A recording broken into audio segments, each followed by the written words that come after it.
Oh my God! Oh my God! 337. I'm alive. Lord Jesus. The incredible reaction is because a deputy saved a man in Pensacola, Florida floodwaters. Escambia County Deputy Hollingsworth was on patrol and helping stranded motorists when he and a citizen were sucked into a drainage pipe and swept nearly 100 feet underwater. Thankfully, they eventually resurfaced on the other end of the roadway. And Jamie, I am not by nature a thrill seeker. Well, I don't need to be part of that ever. And this is after they had popped back up. Right. You know, right. I mean, yeah, that's their reaction after being sucked into the yeah, for 30 seconds they're underwater. Yeah. You know, getting sucked down the sea. I mean, that's really scary. You know what makes it even scarier is all of this is unfolding at night. Yes. So it's hard to see anything. Pensacola, like a lot of places across Texas, east across the deep south into the southeast, nailed last week with severe weather. Pensacola, there were some places that picked up between 12 and 16 inches of rain. That's incredible. In 24 hours. That's incredible. Yeah, it was. It just overwhelms. It overwhelms everything. Yeah, even in places that are used to getting a lot of rain, that's a lot of rain, and of course, led to some flooding there. It's a different story here. I mean, we've been wanting the rain. We got some rain yesterday. There were a few areas where there was a deluge. I know at my house on the south side of Springfield, I picked up a couple of inches of rainfall yesterday from the heavy rain that developed during the afternoon hours. This is the result, though, on the backside of the storm. Beautiful conditions across the region. Skies mostly sunny today as we puffed up a few fair weather cumulus clouds, and of course on radar we're not finding anything. Here's a look at the rainfall totals over the last 4 days. I show you this because most locations did pick up some beneficial rainfall at some point during this past 4 days, which is great news, particularly up toward areas like Clinton and Warsaw, where we got some rainfall here over the last several days. Further east, though, not as much. Lake of the Ozarks, rainfall totals there pretty meager, and that was the case over toward Rolla. And this is an area that has picked up about probably about 30 to 35% of the normal rainfall since March the 1st.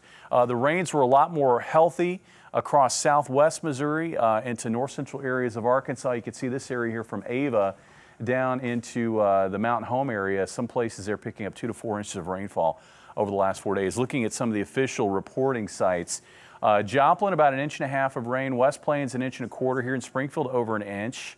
This is since Friday.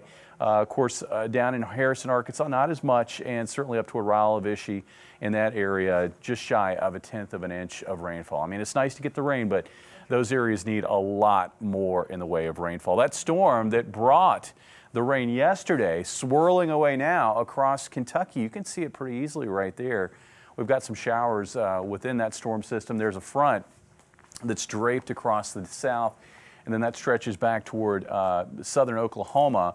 On the backside of the storm in Kentucky, it has wrapped in a lot of dry air. Maybe you don't feel it at the surface. It's still kind of humid, but you go higher up in the atmosphere and we've knocked out a lot of that moisture, and that's why conditions were quiet today. And that's why it's a really quiet pattern for June all the way through Friday. Looking at tonight's weather, overnight tonight, we're going to find clear skies, maybe some patchy areas of fog, especially in places closer to lakes and rivers. And then as we look ahead to tomorrow, we're going to find a sunny day. Generally, there could be a few fair weather cumulus clouds in the afternoon. Tomorrow night, we see clear skies once again. And then on Wednesday will be a day to kind of watch for the possibility, it's a low risk, but the possibility of a few isolated showers Wednesday afternoon over eastern counties as a little surface wave tries to move in from the east. Overnight tonight, temperatures are going to drop to, looks like about 60 in Fort Leonard Wood and Rolla. Here in Springfield, 64, 66 over in Joplin. Tomorrow, warm day, temperatures topping out generally in the upper 80s.